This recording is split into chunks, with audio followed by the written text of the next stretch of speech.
l'Afrique. Ces loges travaillent contre l'Afrique pour le compte de l'Occident. Contrôler l'Afrique passe aussi par contrôler les élites africaines censées diriger les pays africains. C'est pourquoi les loges maçonniques en Afrique ont incité et incitent toujours aujourd'hui, parfois par la séduction ou la pression de nombreuses personnes souhaitant accéder aux postes en Afrique ou devenir des élites africaines à entrer dans les loges maçonniques. Il se décrit comme un fils respectueux, prêt à suivre les ordres avec reconnaissance et soumission sans réserve. Toussaint enjoignait les Noirs à aimer la République. Il y a un rapport clair entre la maçonnerie et la Révolution française, tout comme il y a un rapport évident entre la maçonnerie et la Révolution dite haïtienne. Le maçon a pour but de réunir ce qui est épars, et c'est exactement ce qu'a fait Toussaint Louverture.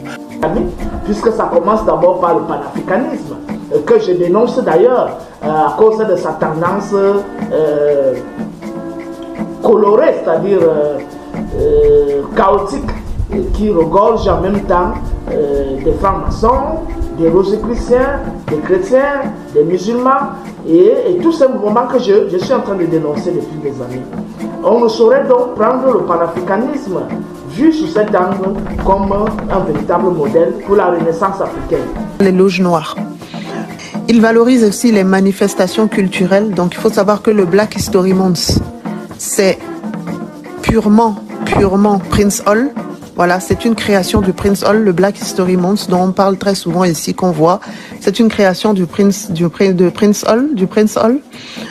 Je vous en parlais tout à l'heure, les églises noires, énormément d'églises noires, notamment des Independent Bethel Church, ont été fondées à Boston après que beaucoup de Noirs aient été chassés des églises. Et pour rappel, Absalom Jones, qui était justement l'un des vénérables de la Prince Hall, justement, a été l'un des premiers prêtres noirs, justement, des églises noires. Donc, ils ont travaillé énormément pour l'élaboration des églises noires. Voilà. Nous serions, selon certains, la région la plus maçonnisée de France. Les frères et sœurs sont estimés à 3 ou 4 000, répartis dans près de 70 loges. Chefs d'entreprise, cadres d'administration, journalistes, politiques, nombreux sont ceux qui ont enfilé l'écharpe. Maçonnerie, par exemple, voilà un sujet que je n'aborderai jamais.